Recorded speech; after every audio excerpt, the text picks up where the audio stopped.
Dear students, welcome to 101.5 FM Akashvani Kannur.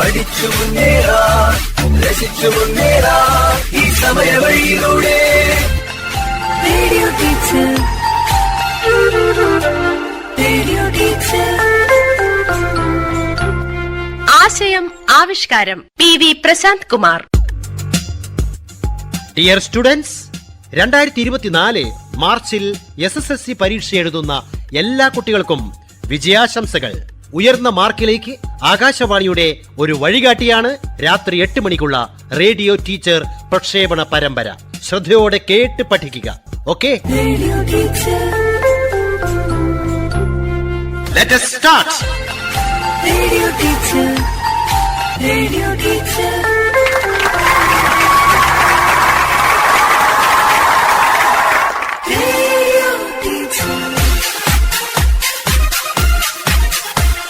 ഇതാ quiz മാസ്റ്ററായ teacher സ്വയം പരിചയപ്പെടുത്തുന്നു.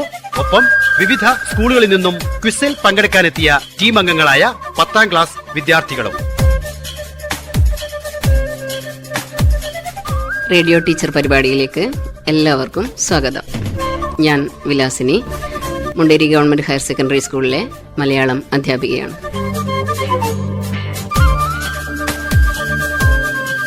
ഇനി നമുക്ക് ഓരോ ടീമിനെയും പരിചയപ്പെടാം. Team A. എന്റെ പേര് പൂജ. എന്റെ പേര് Anuranjana. Government higher secondary school പാലയിൽ നിന്ന് വരുന്നു. Team B. എന്റെ പേര് അനുവിന്ദ് സഞ്ജീവൻ. എന്റെ പേര് John Justin. Government medical college public school പരിയാരത്ത് നിന്ന് വരുന്നു. Team C. എന്റെ പേര് ഫസ്ന. എന്റെ പേര് ആൽഫിയ മനോജ്. GHSS ഉളിക്കൽ സ്കൂളിൽ നിന്ന് വരുന്നു. Team D.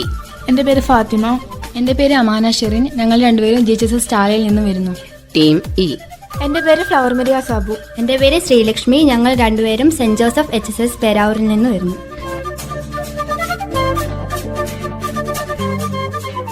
നമ്മളിന്ന് അടിസ്ഥാന പാഠാവലിയിലെ 3 പാഠങ്ങളെ മുൻനിർത്തിയാണ് ചോദ്യങ്ങളും ചർച്ചകളും ഒക്കെ നടത്തുന്നത്. പാഠങ്ങൾ നിങ്ങൾക്കറിയാം. ഒരു പാഠം ശ്രീനാരായണ ഗുരുവിനെ കുറിച്ചുള്ളൊരു പാഠമാണ്. മറ്റൊന്ന് പത്രനീതി, പണയം. ഈ 3 പാഠങ്ങളെയും അടിസ്ഥാനമാക്കി ചില ചോദ്യങ്ങൾ, ചില സംവാദങ്ങൾ, അതാണ് നമ്മൾ ഉദ്ദേശിക്കുന്നത്. ഈ റൗണ്ടിലെ ചോദ്യങ്ങൾക്ക് 1 മാർക്കായിരിക്കും. ഒരു ടീമിന് ഉത്തരം പറയാൻ കഴിഞ്ഞില്ലെങ്കിൽ അടുത്ത ടീമിന് നമ്മൾ ആ ചോദ്യം കൈമാറും. അവർക്ക് ഉത്തരം പറയാൻ കഴിയുമെങ്കിൽ അവർക്ക് ആദ്യത്തെ റൗണ്ടിന് 1 മാർക്ക് തന്നെ കിട്ടും.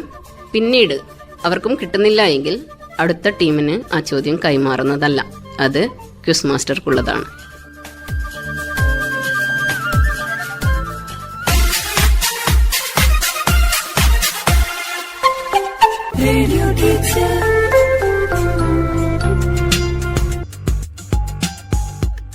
ഒന്നാമത്തെ ചോദ്യം ടീം എയോടാണ്. ചോദ്യം പണയം എന്ന പാഠത്തിലേതാണ്. എല്ലാവരും വായിച്ചിട്ടുണ്ടാവും, ക്ലാസ്സിൽ ചർച്ച ചെയ്തിട്ടുണ്ടാവും.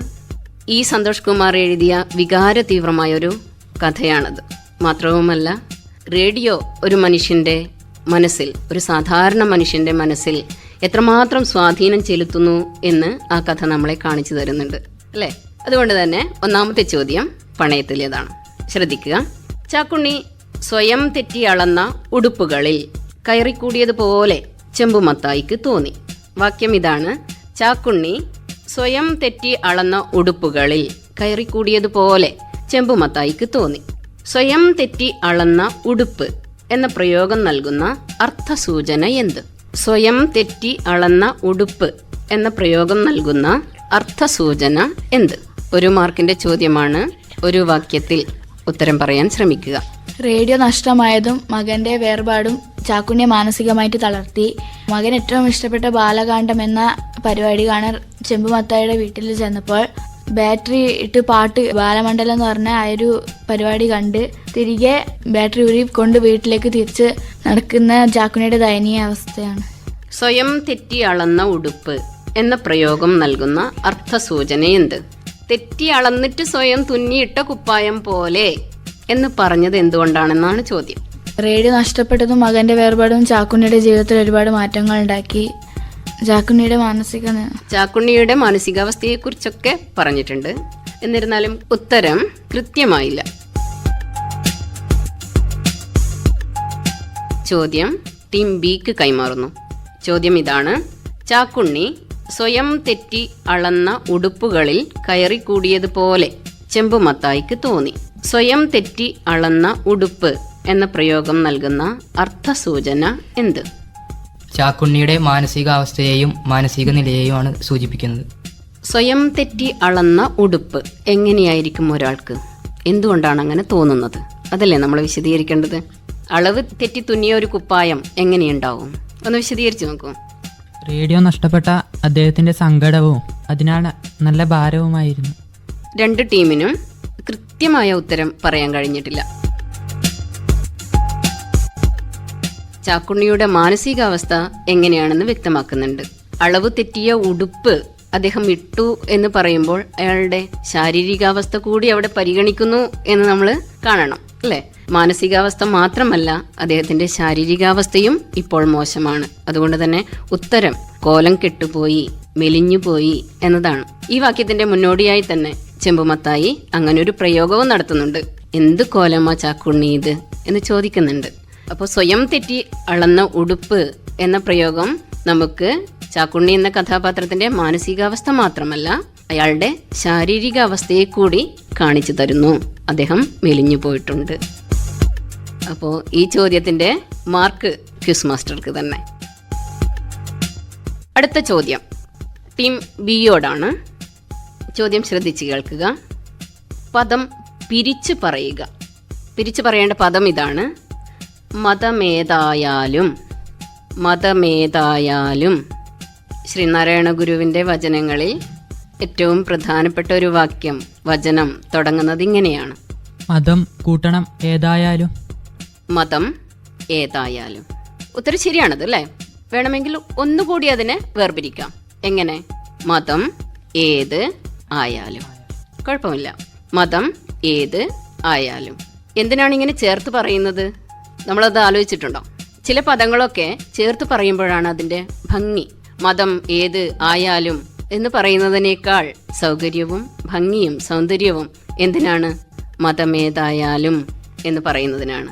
അതുകൊണ്ട് കൂടിയാണ് മലയാളം ഭാഷയിൽ പദങ്ങൾ ചേർത്ത് പറയുന്നത്. നിങ്ങൾക്ക് വേറെ ഏതെങ്കിലും ഉദാഹരണം പറയാൻ പറ്റുമോ?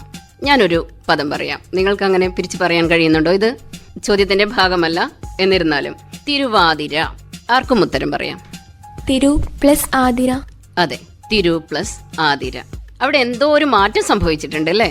തിരു ആതിര കൂടിച്ചേരുമ്പോൾ എന്ത് സംഭവിച്ചു? ഒരു പുതിയ ശബ്ദം അവിടെ കടന്നു വന്നു. ഏതായിരുന്നു ആ ശബ്ദം? വ. ആഗമസന്ധി എന്നൊക്കെയാണ് പറയുക. മഴയില്ല, അതെങ്ങനെ പറയാം? മഴ ഇല്ല. രണ്ടും ചേരുമ്പോഴെന്തായി? മഴയില്ല. അവിടെയും യ എന്ന ശബ്ദം വന്നു. വേറെ മറ്റ് രീതിയിലും പദങ്ങൾ ചേരാറുണ്ട്, നിങ്ങൾ കണ്ടിരുന്നോ? പാടിപ്പാടി, പാടി പാടി. രണ്ടും ചേരുമ്പോൾ എന്ത് സംഭവിച്ചു? ഒരക്ഷരം ഇരട്ടിച്ചു. ഇങ്ങനെ ഭാഷയുടെ സൗന്ദര്യം വർദ്ധിപ്പിക്കുന്നത് ഇത്തരം കൂട്ടിവെക്കലുകളും കൂട്ടിച്ചേർക്കലും ഒക്കെയാണ്, അല്ലേ? ടീം ബിക്ക് ഒരു മാർക്ക്.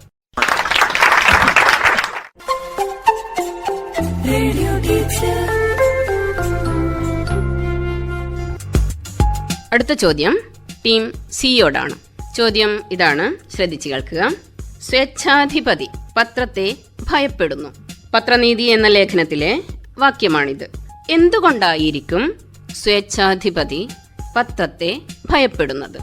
സ്വേച്ഛാധിപതി എന്തുകൊണ്ടായിരിക്കും പത്രത്തെ ഭയപ്പെടുന്നത്?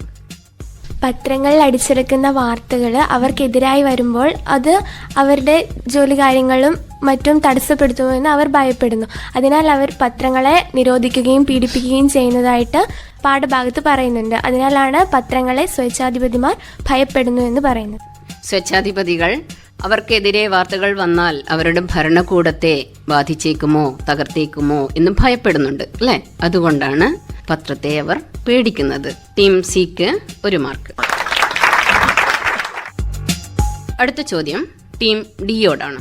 എന്റെ കണക്കൊക്കെ തെറ്റിയിലോ മത്തായി മൂപ്പരെ, ഒക്കെ നിങ്ങൾ എഴുതി വെക്കണം. ഇവിടെ ചാക്കുണ്ണിയുടെ കണക്കുകൾ തെറ്റിയത് എങ്ങനെയാണ്? പണയമെന്ന കഥയിലെ വാക്യമാണ്. എന്റെ കണക്കൊക്കെ തെറ്റിയിലോ മത്തായി മൂപ്പരെ, ഒക്കെ നിങ്ങൾ എഴുതി വെക്കണം. ഇവിടെ ചാക്കുണ്ണിയുടെ കണക്കുകൾ തെറ്റിയത് എങ്ങനെയാണ്? ചാക്കുണ്ണി പെട്ടെന്ന് തന്നെ റേഡിയോ പലിശ തിരിച്ചു കൊടുത്ത് റേഡിയോ എടുക്കാമെന്ന് കരുതതായിരുന്നു. പക്ഷേ അപ്രതീക്ഷിതമായ ചാക്കുണ്ണിയുടെ മകന്റെ വേർപാട് കാരണം ചാക്കുണ്ണിക്ക് തിരിച്ച് കടയിൽ പോകാൻ കഴിഞ്ഞില്ല. അതുപോലെ തന്നെ ആ പൈസ കൊടുത്തിട്ട് റേഡിയോ തിരിച്ചെടുക്കാനും കഴിഞ്ഞില്ല എന്നാണ്. അതുപോലെ തന്നെ ചാക്കുണ്ണിക്ക് അതുകൊണ്ടാണ് മത്തായി മൂപ്പർക്ക് തിരിച്ച് പണം കൊടുത്ത് റേഡിയോ എടുക്കാൻ കഴിയാതിരുന്നത്. അയാളുടെ കുഞ്ഞ് മരിച്ചു. അതാണ് അയാളുടെ കണക്ക് തെറ്റാൻ കാരണം. ഏതൊരാളും ജീവിതത്തിൽ മുന്നോട്ട് നോക്കുന്നത് അവരുടെ മക്കളെ മുൻനിർത്തിയാണ്, അല്ലേ? അപ്പോൾ അവർ ജീവിക്കാത്ത സുന്ദരമായ ഒരു ജീവിതം തങ്ങളുടെ കുഞ്ഞുങ്ങൾ ജീവിക്കുമെന്ന ഒരു കണക്കുകൂട്ടൽ ഏത് മാതാപിതാക്കൾക്കും ഉണ്ടാവും. ആ കണക്കൊക്കെ തെറ്റിപ്പോയി. അയാളുടെ ജീവിതത്തിലെ കണക്ക് തന്നെ തെറ്റിയിരിക്കുന്നു. ടീം ഡി ഉത്തരം ശരിയായി പറഞ്ഞിരിക്കുന്നു. 1 മാർക്ക്.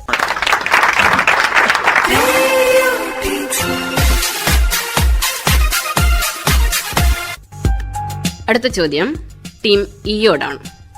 നാം പത്രം വായിക്കുന്നത് ധൂമപാനം പോലെ അതൊരു ദുശ്ശീലമായി തീർന്നത് കൊണ്ടാണ്. പത്രനീതി എന്ന പാഠത്തിലെ പ്രയോഗമാണത്. നാം പത്രം വായിക്കുന്നത് ധൂമപാനം പോലെ അതൊരു ദുശ്ശീലമായി തീർന്നത് കൊണ്ടാണ്. സുകുമാർ അഴീക്കോട് ഇങ്ങനെ പറയാൻ കാരണങ്ങളും നിരത്തുന്നുണ്ട്. ധൂമപാനം എന്നാൽ എന്താണ്? പുകവലി. ഉത്തരം ശരിയാണ്. പുകവലി എന്നാണ് ആ വാക്കിന്റെ അർത്ഥം. ടീം ഇക്ക് 1 മാർക്ക്. SSLC പാഠങ്ങൾ ഉൾക്കൊള്ളിച്ച പ്രതിദിന പ്രശ്നോത്തരി തുടരുന്നു.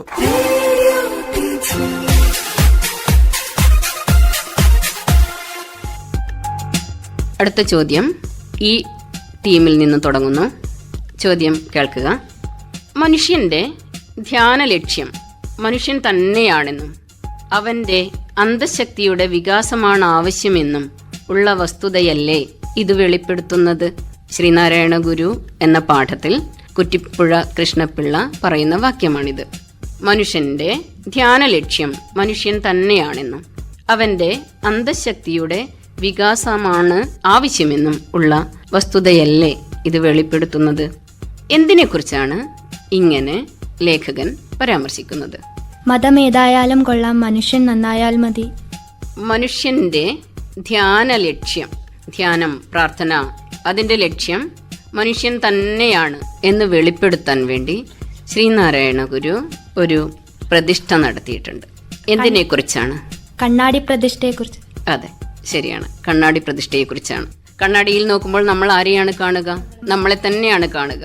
അങ്ങനെ കാണുമ്പോൾ നമ്മളുടെ ധ്യാന ലക്ഷ്യം നമ്മൾ തന്നെയാണെന്ന് ബോധ്യപ്പെടണമെന്നും ഒരു സമൂഹത്തിന്റെ ഉന്നമനം എന്നത് ഓരോ മനുഷ്യനും പുരോഗതിയിലേക്ക് വരിക എന്നതാണെന്നും ഓരോ മനുഷ്യന്റെയും അന്തഃശക്തി വികസിക്കണം എന്നും ആണ് കണ്ണാടി പ്രതിഷ്ഠയിലൂടെ ഗുരു ഉദ്ദേശിച്ചത്. ടീം ഇക്ക് 1 മാർക്ക്.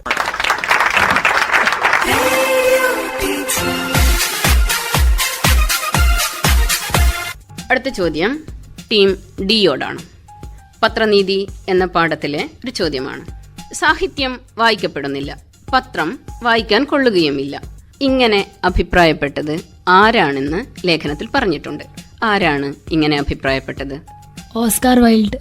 Very good. ഉത്തരം ശരിയാണ്. Oscar wild. നാടകകൃത്ത്, കവി, നോവലിസ്റ്റ് എന്നീ നിലകളിൽ പ്രസിദ്ധനായ ഓസ്കാർ വൈൽഡിന്റെ ഒരു പരാമർശമാണത്. അദ്ദേഹം സാഹിത്യകാരനാണ് എന്നതുകൊണ്ടായിരിക്കാം ഇത്തരം പ്രയോഗം നടത്തിയത്, അല്ലെ അഭിപ്രായം നടത്തിയത് എന്നും ലേഖനത്തിൽ പരാമർശിക്കുന്നുണ്ട്. അയർലൻഡിലാണ് അദ്ദേഹത്തിന്റെ ജനനം. ടീം ഡിക്ക് 1 മാർക്ക്.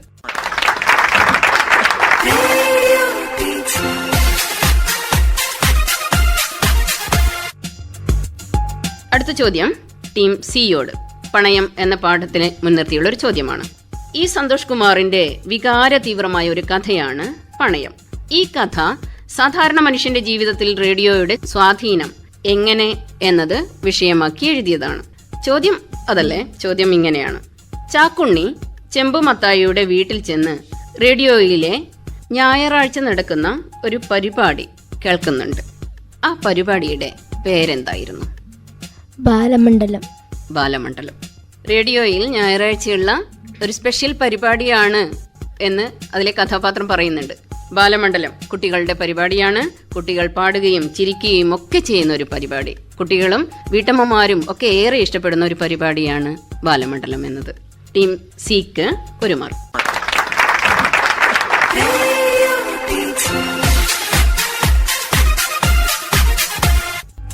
അടുത്ത ചോദ്യം ടീം ബിയോടാണ്. യാതൊരു സംശയവും കൂടാതെ ആർക്കും മനസ്സിലാകുന്ന വിധത്തിൽ ഏറ്റവും ലളിതമായ ഭാഷയിലാണ് ശ്രീനാരായണ ഉപദേശങ്ങൾ. ഒരു ഉദാഹരണം അതിന് പാഠഭാഗത്ത് കൊടുത്തിട്ടുണ്ട്. ആ ഉദാഹരണം ഏതാണ്? ചോദ്യം ഒന്നുകൂടി വായിക്കണം. യാതൊരു സംശയവും കൂടാതെ ആർക്കും മനസ്സിലാകുന്ന വിധത്തിൽ ഏറ്റവും ലളിതമായ ഭാഷയിലാണ് ശ്രീനാരായണ ഉപദേശങ്ങൾ. ഒരു ഉദാഹരണം നമ്മുടെ പാഠഭാഗത്ത് നൽകിയിട്ടുണ്ട്. ആ ഉദാഹരണം ഏതാണ്? ജാതി ചിന്തയെക്കുറിച്ചുള്ള ഒരു ഉദാഹരണമാണ്. അതേതാണ്? പട്ടിക്ക് തന്റെ സ്വന്തം വർഗത്തെ കണ്ടാൽ മനസ്സിലാകുന്നുണ്ട്, പക്ഷേ മനുഷ്യർക്ക് അത് സാധിക്കുന്നില്ല. ഉത്തരം ശരിയാണ്. ജാതി ചിന്തയെക്കുറിച്ച് ഏറ്റവും ശക്തമായ രീതിയിൽ, ഏറ്റവും ലളിതമായ രീതിയിൽ ശ്രീനാരായണ ഗുരു അവതരിപ്പിച്ച ഒരു ഉദാഹരണമാണത്. പട്ടിക്ക് പട്ടിയുടെ ജാതി എന്താണെന്നറിയാം, പട്ടിയെ കണ്ടാൽ അറിയാം, പക്ഷേ മനുഷ്യന് മനുഷ്യന്റെ ജാതി തിരിച്ചറിയാൻ പറ്റുന്നില്ല എന്ന്. ടീം ബിക്ക് 1 മാർക്ക്. Radio teacher. അടുത്ത ചോദ്യം ടീം എയോടാണ്. സമൂഹോന്നമനം എന്ന വാക്ക് നമ്മൾ ശ്രീനാരായണ ഗുരു എന്ന പാഠത്തിൽ പഠിച്ചിട്ടുണ്ട്. വാക്കിതാണ് സമൂഹോന്നമനം. ഈ വാക്ക് വിഗ്രഹിച്ചു പറഞ്ഞാൽ എങ്ങനെ? സമൂഹത്തിന്റെ ഉന്നമനം. ശരിയാണ്, സമൂഹത്തിന്റെ ഉന്നമനം. ചില വാക്കുകളൊക്കെ ഇങ്ങനെ ചേർത്ത് പറയും അല്ലേ? നേരത്തെ നമ്മൾ ചില വാക്കുകളെ ഒന്നിച്ച് നിർത്തുമ്പോൾ ചില ശബ്ദ വ്യത്യാസമൊക്കെ ഉണ്ടായത് നമ്മൾ കണ്ടു. ഇവിടെ നമ്മൾ എന്താണ് ചെയ്തത്? ചേർന്ന് നിന്ന വാക്കിനെ വിഗ്രഹിച്ച് പറയുകയാണ് ചെയ്തത്. ടീം എക്ക് 1 മാർക്ക്.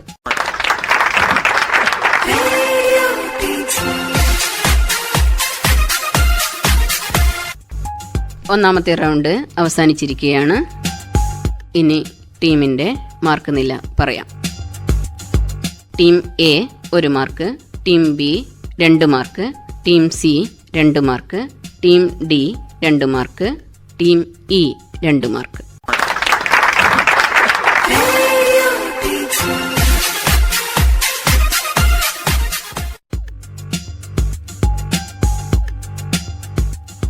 പരീക്ഷകളിൽ മിക്കവാറും വരാറുള്ള ഒരു വിഭാഗം ചോദ്യമാണ് വിഗ്രഹിച്ചെഴുതുക എന്നത്, അല്ലെങ്കിൽ ഒറ്റപ്പദമാക്കുക എന്നത്. 1 മാർക്കാണ് അത്തരം ഉത്തരത്തിന് ലഭിക്കുക. ചില ഉദാഹരണങ്ങൾ നമുക്ക് പറഞ്ഞു നോക്കാം. കാട്ടുപൂവ്, കാട്ടിലെ പൂവ്. എന്തിനാണ് ഇങ്ങനെ ചേർത്ത് പറയുന്നത്? ചേർത്ത് പറയുന്നത് കൊണ്ട് എന്ത് ഗുണമാണ് ഉള്ളത്? കാട്ടിലെ പൂവ്, കാട്ടുപൂവ്. കാട്ടിലെ പൂവ് എന്നതിനേക്കാൾ കുറച്ചുകൂടി ഹൃദ്യമാണ് കാട്ടുപൂവ് എന്ന് പറയുന്നത്. കാട്ടുപൂവ് എന്ന പറച്ചിലിൽ ആ പൂവിൻ്റെ നൈർമല്യം, ആരാലും തിരിച്ചറിയപ്പെടാത്ത അവസ്ഥ എന്നിവയൊക്കെ സൂചിതമാകുന്നു. തീപ്പെട്ടി, തീയുണ്ടാക്കാൻ ഉപയോഗിക്കുന്ന പെട്ടി.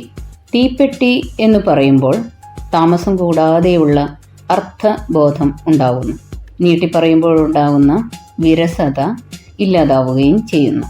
തീപ്പെട്ടി, തീയുണ്ടാക്കാൻ ഉപയോഗിക്കുന്ന പെട്ടി. തീയുണ്ടാക്കാൻ ഉപയോഗിക്കുന്ന പെട്ടിയെ തീപ്പെട്ടി എന്ന് ഒറ്റപ്പദമാക്കി പറയുന്നു. സമസ്ത പദം എന്നാണ് പറയുക. നീട്ടിപ്പറയാതെ ചുരുക്കി പറയുക. മനോവേദന, മനസ്സിൻ്റെ വേദന. ഏത് പ്രയോഗത്തിനാണ് വേദനയെ 1 പടി കൂടിയ അളവിൽ അനുഭവിപ്പിക്കാൻ കഴിയുന്നതെന്ന് നമുക്ക് മനസ്സിലാകും. മനോവേദന, മനസ്സിൻ്റെ വേദന. ഭാഷയിൽ ഇത്തരം പ്രയോഗങ്ങൾ സ്വാഭാവികമാണ്. എന്തിനാണിങ്ങനെ ചേർത്ത് പറയുന്നത്? ഭാഷയ്ക്ക് സൗന്ദര്യം കിട്ടുന്നതിന്, പെട്ടെന്ന് തന്നെ ഉടനടി ഉള്ള അർത്ഥബോധം ഉണ്ടാവുന്നതിന് ഒക്കെ കൂടിയാണ് ഇങ്ങനെ പറയുന്നത്. വ്യാകരണ നിയമപ്രകാരം വിഭക്തിക്കുറി കൂടാതെ പദയോഗം സമാസമാം എന്ന് പറയും. വിഭക്തി പ്രത്യയങ്ങളൊന്നുമില്ലാതെ പദം ചേർന്നു നിൽക്കുന്നത്, അതിനെയാണ് സമാസം എന്ന് പറയുക. ഭാഷയിൽ ഇത്തരം പ്രയോഗങ്ങൾക്ക് ഏറെ കൂടി മനോഹാരിതയുണ്ട് എന്ന് നമുക്കറിയാം. വാക്കുകൾ ചേർത്ത് ചേർത്ത് പറയാനും ചേർത്ത് ചേർത്ത് എഴുതാനും കഴിയുക എന്നത് ഭാഷയിലെ ഒരു പ്രാവീണ്യമാണ്.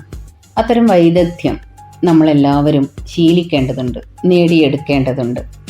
ഒരിക്കലും ചേരില്ല എന്ന് തോന്നുന്ന ചില പദങ്ങൾ ചേർത്ത് വെച്ചാൽ ഒരു വ്യത്യസ്തമായൊരു അർത്ഥതലം, സൗന്ദര്യതലം അത്തരം പ്രയോഗങ്ങൾക്ക് ഉണ്ടാകുന്നതായി നമ്മൾ കണ്ടിട്ടുണ്ട്. അങ്ങനെയാണ് കവിതയാവുന്നത്. അതുപോലെ പരീക്ഷയ്ക്ക് അടിവരയിട്ട പ്രയോഗത്തിന്റെ അർത്ഥവ്യത്യാസം എഴുതുക എന്ന ചോദ്യമുണ്ടാകാറുണ്ട്. സാധാരണയായി 2 മാർക്കിനാണ് അത്തരം ചോദ്യമുണ്ടാവുക. പ്രയോഗത്തിന്റെ അർത്ഥവ്യത്യാസം 2 വാക്യത്തിൽ എഴുതുക എന്നതാണ് ചെയ്യേണ്ടത്.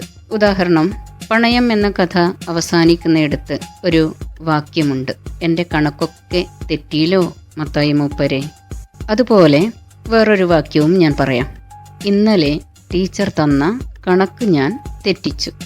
ആദ്യത്തെ വാക്യം എൻ്റെ കണക്കൊക്കെ തെറ്റിയില്ലോ മത്തായി മൂപ്പരെ.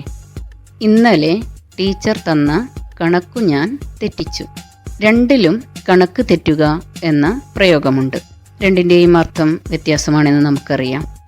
ആദ്യത്തെ വാക്യത്തിൽ കണക്കൊക്കെ തെറ്റിയില്ലോ എന്ന് പറയുന്നതിൽ ജീവിതത്തിന്റെ കണക്ക് കൂട്ടലാണ് തെറ്റിപ്പോയത്.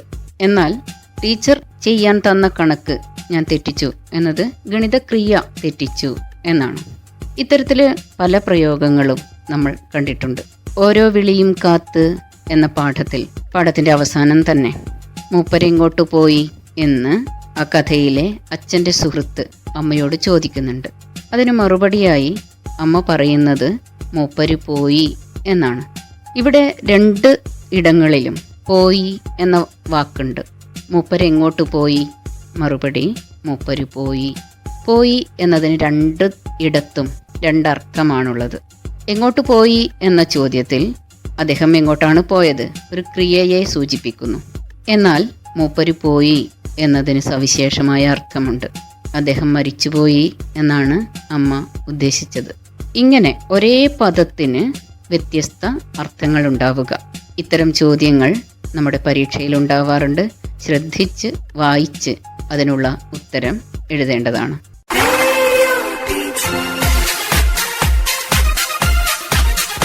റേഡിയോ ടീച്ചർ അടിസ്ഥാന പാഠാവലി പ്രശ്നോത്തരി 2ാം ഭാഗം നാളെ ഇതേ സമയം. റേഡിയോ ടീച്ചർ അവതരണം ആകാശവാണി കണ്ണൂർ. ആശയം ആവിഷ്കാരം PV പ്രശാന്ത് കുമാർ. നിർവഹണ സഹായം AK രതീഷ്, സീഷ മാനു, ശ്രീകല ബിജു, ജ്യോതി രാജീവ്, കവിതാനാഥ്.